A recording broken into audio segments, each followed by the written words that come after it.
Bonjour à tous et bienvenue pour ce nouveau break info métier organisé par Proche Orientation, compétences de la région Hauts-de-France. Qu'est-ce que c'est Proche Orientation? Eh bien, à la région, c'est une mission qui est là pour vous informer sur les métiers et les formations. Et aujourd'hui, on est là pour un court instant ensemble puisqu'on a 20 minutes devant nous, 20 minutes pour découvrir un nouveau domaine d'activité aujourd'hui.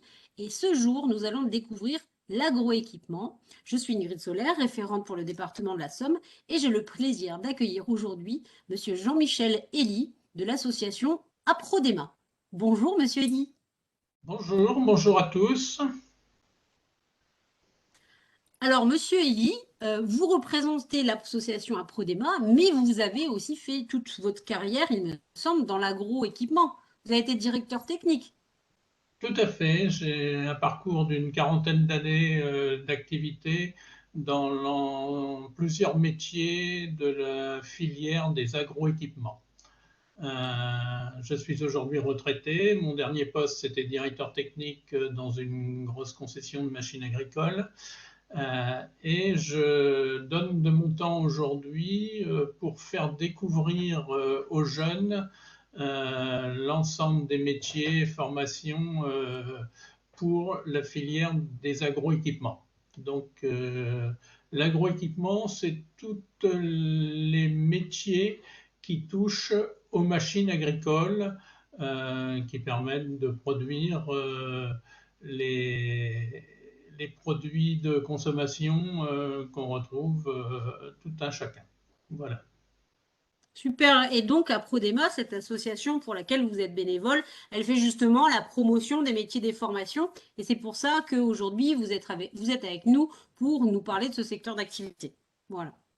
Je vous Tout ai à mis le lien du site de l'Aprodema. Je vous invite à vous y rendre. C'est un site qui est très très bien fait.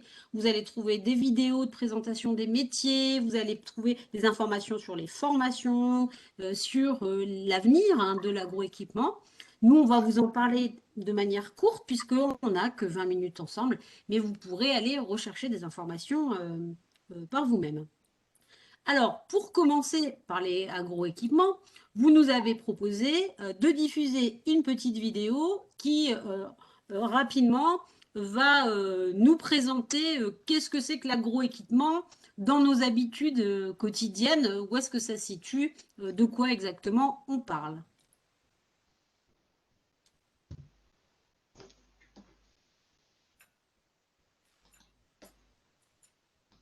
Et toi, tu sais d'où il vient ton pain? Ton pain, il vient de la farine. Et la farine vient du blé. Et le blé, tu sais d'où il vient? C'est ça, on le sait, puis il a besoin de pluie, de gel et de soleil. Puis il vient l'été où on le récolte avec la moissonneuse batteuse. Pour cela, il nous faut du matériel, beaucoup de matériel. Un large choix de matériel pour ainsi créer son propre parc suivant ses besoins. Pour conduire ces engins, il nous faut un chauffeur. Le chauffeur, il a des mains. Et parce qu'il a des mains, il peut conduire un matériel imposant et performant. Bref, de quoi alimenter la passion. Mais le chauffeur, il a aussi un cerveau. Et parce qu'il a un cerveau, il utilise correctement son poste de commande, son ordinateur de bord, et applique des nouvelles techniques de conduite pour le respect de la machine. Sauf que la machine est souvent en panne. Alors, il faudra appeler un mécanicien. Le mécanicien, il a un cerveau. Et parce qu'il a un cerveau, il peut analyser les différents systèmes électriques, hydrauliques, mécaniques et signaler des systèmes de transmission et donc comprendre le fonctionnement du tracteur. Mais le mécanicien, parce qu'il a des mains, il peut se servir des outils mécaniques mais aussi numériques. Car aujourd'hui, l'agroéquipement, c'est de la technologie. Tout ça a été conçu par un ingénieur. Parce que l'ingénieur aussi, il a un cerveau et des mains. Il a donc créé des schémas hydrauliques, mécaniques et cinématiques, des systèmes de transmission et a pu concevoir des machines avec des nouvelles technologies pour être de plus en plus performants tout en respectant de plus en plus l'environnement. Jusqu'à créer des tracteurs qui ne rejettent quasiment aucun gaz, uniquement de l'eau. Fabriquer ainsi un maximum de pain avec un minimum de carburant.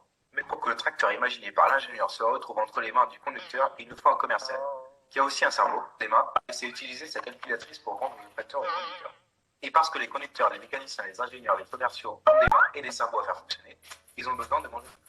Et si toi qui manges aussi du pain, tu ne sais pas quoi faire de ton cerveau et de tes mains, viens nous rejoindre dans la formation des métiers de l'agroéquipement. Enfin voilà. J'aime les métiers.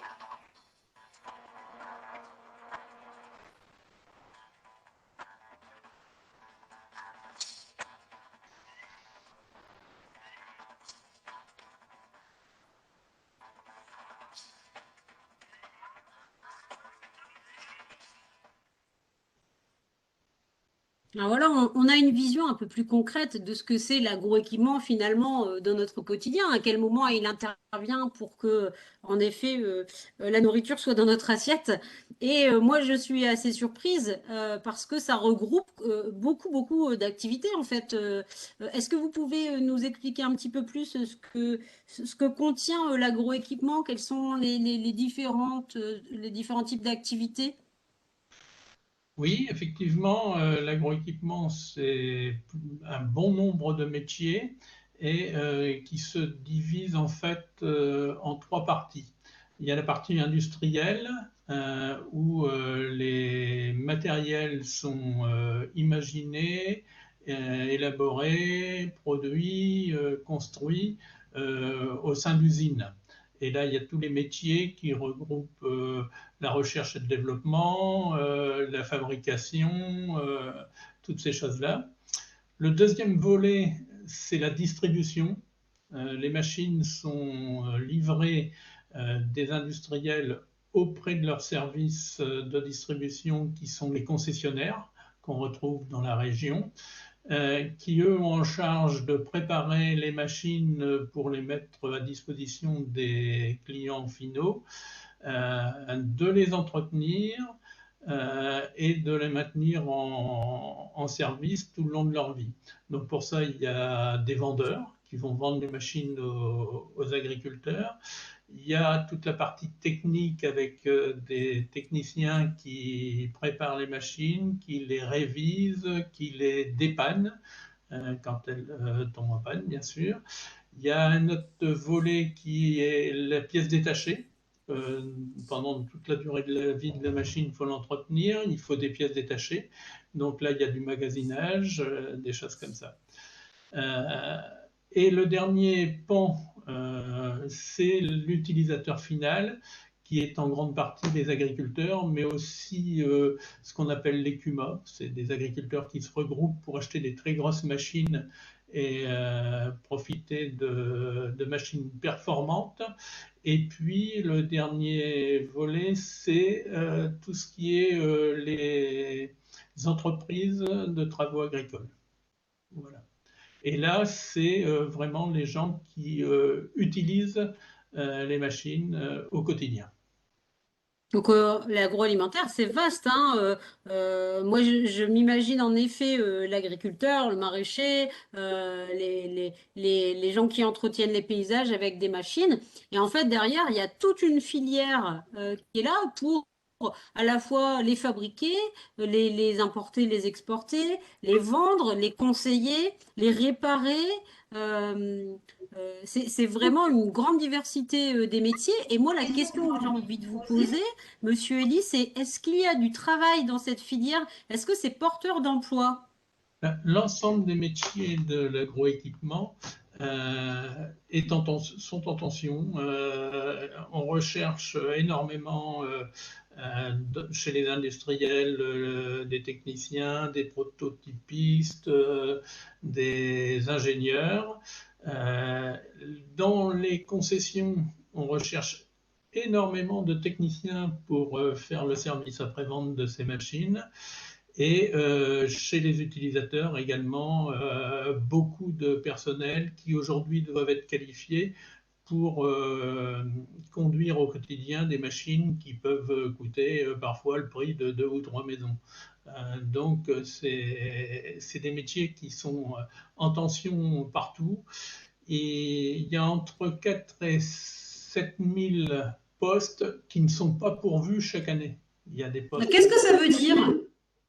Ça veut dire que ben, la formation en amont n'arrive pas à, à, mener les jeunes dans des métiers assez rapidement. Donc, Alors, est-ce que ça veut dire que c'est des jeunes qui aujourd'hui ne sont pas suffisamment formés pour pouvoir accéder à ces postes, qui manquent de compétences, d'expérience? Sur quoi un jeune qui est intéressé aujourd'hui, sur quoi il doit s'appuyer pour avoir toutes les chances de trouver du travail? les jeunes ont probablement un déficit de connaissance du milieu de l'agroéquipement. ils ne comprennent pas bien l'ensemble des besoins qu'il y a dans ce secteur d'activité. Après, les formations existent. Par contre, il y a un déficit de jeunes qui rejoignent ces formations, alors qu'aujourd'hui, elles sont très enrichissantes, puisque les technologies sont très, très avancées. Je suis moi-même expert en automobile et je peux vous assurer que les technologies dans les matériels agricoles sont bien supérieures à ce qu'on peut trouver dans l'automobile aujourd'hui. D'accord. Donc, ce que je comprends avec ces postes qui sont non pourvus aujourd'hui, c'est qu'il s'agit en fait de postes pour lesquels on n'a pas de jeunes qui sont formés. Donc en fait, parce que les jeunes ne connaissent pas bien l'agroéquipement, mais une fois qu'ils sont formés, ils le trouvent facilement du travail. C'est ça que j'entends. Alors, vous me parlez justement de cette technologie hein, dans l'agroéquipement, de métiers qui sont d'avenir avec ce développement technologique. Quels sont les autres côtés positifs de l'agroéquipement qui pourraient donner envie à un jeune de venir s'y former et y travailler? Alors, il y a plusieurs côtés qui sont vraiment très positifs. Un, il y a le contact avec le client. En général, l'utilisateur sont des agriculteurs ou des entrepreneurs. Dès qu'on intervient sur leur machine, on est en contact direct avec eux, qui donnent leur ressenti sur l'exploitation de la machine ou le dysfonctionnement qui peut apparaître. Donc ça, c'est un métier où il y a des échanges très importants et enrichissants. Un autre point positif, c'est que c'est pas du tout excusez-moi, c'est pas du tout répétitif. C'est-à-dire que on agit en fonction des saisons. L'agriculteur, bah, il travaille la terre, il sème, il soigne les plantes, il récolte. Donc tout ça, c'est au gré des saisons. Et donc, on ne fait pas la même chose au mois de janvier qu'au mois de juillet ou au mois de novembre. Après, il y a tout un autre volet aussi sur le bien-être animal. Aujourd'hui, c'est important. Il y a les éleveurs, bon, ben, il y a des tas de machines qui soulagent les tâches de main-d'œuvre tout en préservant la qualité de vie des animaux. Donc, ça, c'est important. Ensuite, il y a les technologies très pointues. Aujourd'hui, les drones, les robots. Vous parliez tout à l'heure de l'agriculture qui est très différente d'une région à une autre. Hein. Les céréaliers, les viticulteurs, les éleveurs, tous ces métiers-là sont différents et dans des régions qui peuvent être différentes aussi. Et donc tout ça, c'est bénéfique pour avoir un environnement de travail très intéressant. Mm.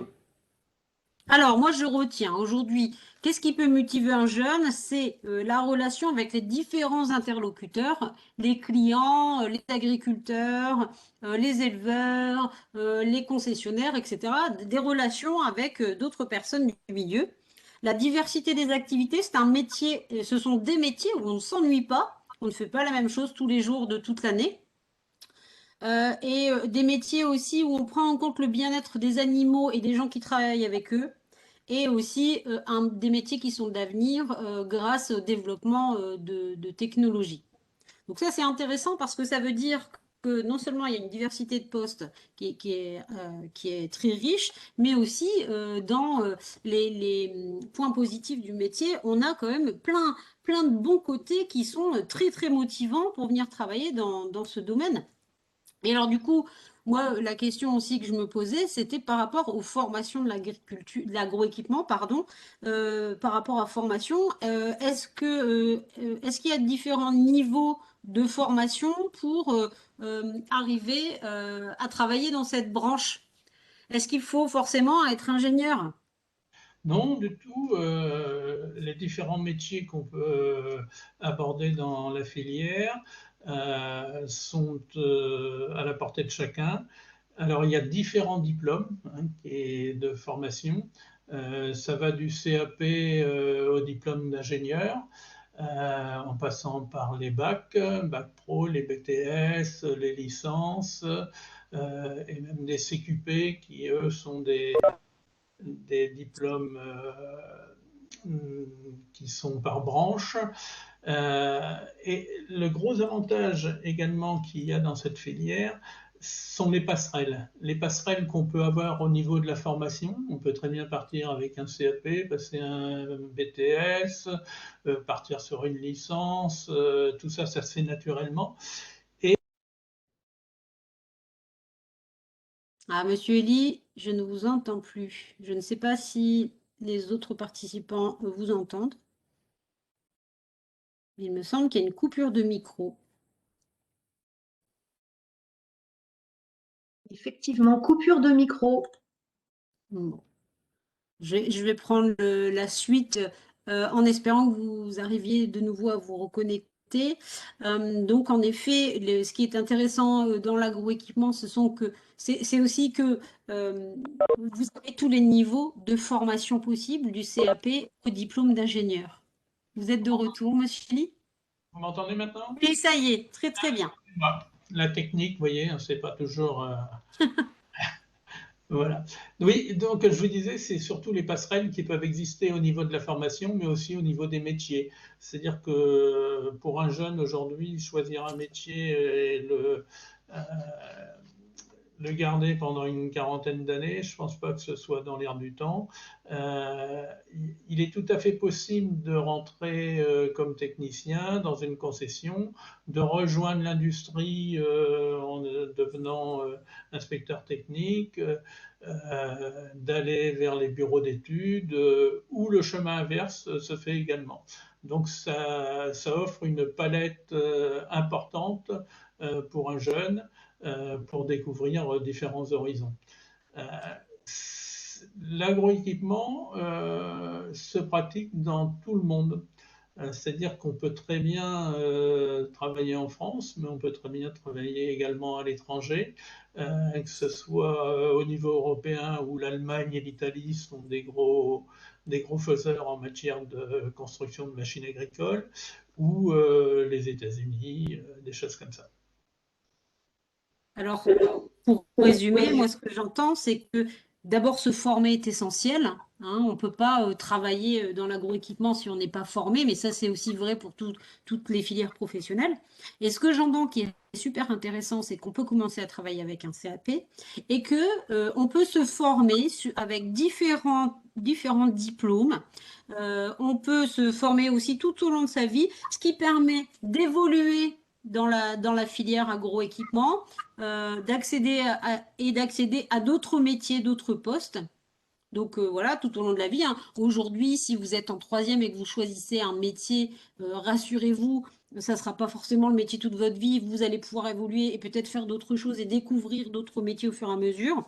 Et aussi, dans l'agroéquipement, ce qui est intéressant, c'est que pour ceux qui le souhaitent, eh bien, vous pouvez aussi devenir mobile et changer de région, voire de pays si vous le souhaitez. Mais en tout cas, nous, dans les Hauts-de-France, ce qui est sûr, c'est qu'on a du travail dans l'agroéquipement. Donc ça, c'est aussi très motivant. On peut, il me semble, faire une bonne partie de ces formations en alternance, c'est-à-dire en contrat d'apprentissage, en étant salarié de l'entreprise, hein. Il me semble que c'est fréquent, hein. Tout à fait.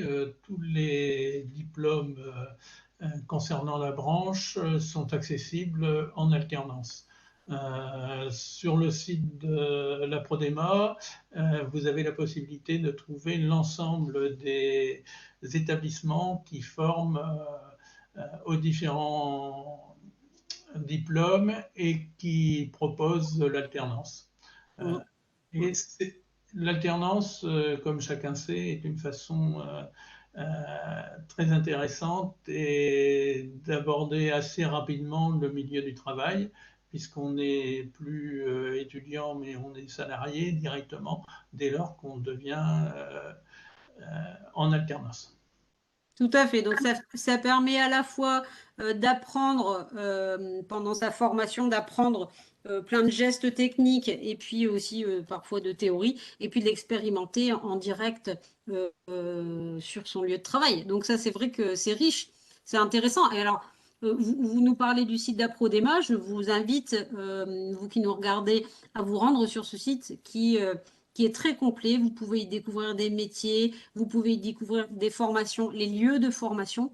Et si vous êtes intéressé par les métiers de l'agroéquipement, je vous invite aussi à vous rapprocher de vos enseignants, du psychologue de l'éducation nationale de votre établissement scolaire ou du centre d'information et d'orientation qui est le plus proche de chez vous. Monsieur Elie, On a une petite question dans le chat. on vous écoute. Une petite question pour Monsieur Elie. Monsieur Elie, est-ce qu'il y a des places pour les filles dans l'agroéquipement? Tout à fait. C'était longtemps des métiers qui étaient réservés plutôt à la junte masculine, mais aujourd'hui, il y a plein de métiers, notamment dans la distribution, qui sont accessibles aux filles, et l'ensemble de la profession est très demandeur pour que les filles rejoignent la filière. Alors, ça, c'est très, très bien, très intéressant. Alors, en effet, qu'on soit fille ou qu'on soit garçon, peu importe, hein, l'important, c'est d'être intéressé. Qu'est-ce qu'il faut comme qualité pour travailler dans l'agroéquipement? Qu'est-ce qu'on attend des professionnels de l'agroéquipement comme vraiment comme qualité primordiale? Alors, la première qualité, c'est l'envie. L'envie de découvrir, l'envie d'apprendre. On n'a pas besoin d'avoir des gens qui arrivent complètement formés. La filière et chaque entreprise euh, offre les moyens de formation, vous le disiez tout à l'heure, tout au long de la carrière. Il y a chaque salarié dans la filière des agroéquipements part en formation au minimum une semaine par an, quoi. Donc tout au long de sa carrière. C'est des milieux qui évoluent très rapidement au niveau des technologies, et il faut absolument continuer à se former. Donc l'envie, la curiosité, il existe aujourd'hui un tas de métiers, mais nous sommes persuadés qu'il en existera encore beaucoup plus dans les toutes prochaines années avec le développement des nouvelles technologies, les drones, les robots. Il y a des métiers qui vont s'ouvrir. Donc ce qu'il faut avant tout, c'est être curieux, avoir envie d'évoluer, et avec ces qualités-là, il n'y a pas de problème, on doit arriver à se frayer un chemin très intéressant dans le milieu de l'agroéquipement. Merci, Monsieur Elie. Alors, comme vous l'avez dit tout à l'heure, c'est vrai que l'agroéquipement n'est pas très très bien connu des jeunes. Alors, si vous êtes intéressé après cette très courte présentation, moi, ce que je vous invite à faire, c'est aller découvrir ces métiers sur le terrain. Ça sera le meilleur moyen de vous en faire une idée et de découvrir la diversité et la passion qu'ont ces professionnels hein, pour leur métier. Donc, comment faire? Eh bien, c'est simple. Rapprochez-vous de votre établissement scolaire pour faire un stage de découverte. Ou si vous souhaitez en faire pendant les vacances scolaires, eh bien, vous pouvez toujours bénéficier d'une convention de stage de proche orientation de la région. Donc, voilà. Donc, n'hésitez pas à nous contacter. Vous pouvez retrouver tous les replays des rendez-vous et des breaks info métiers, évidemment, sur le NT, sur le site de Proche Orientation et sur YouTube. Merci beaucoup, Monsieur Elie, d'être resté avec nous cet après-midi et d'avoir présenté les métiers de l'agroéquipement. Merci à vous, et puis j'encourage tous les jeunes à aller découvrir tout ce qu'ils pourront trouver dans notre site de la Prodema. Tout à fait. Et aller rencontrer sur le terrain les professionnels, c'est vraiment comme ça que vous vous rendrez compte vraiment de la réalité de tous ces métiers et de la passion qu'ils ont pour leur métier, tous ces professionnels-là. Merci à tous. Je vous souhaite une très très bonne après-midi et à bientôt pour de prochains rendez-vous, prochaines orientations. Au revoir.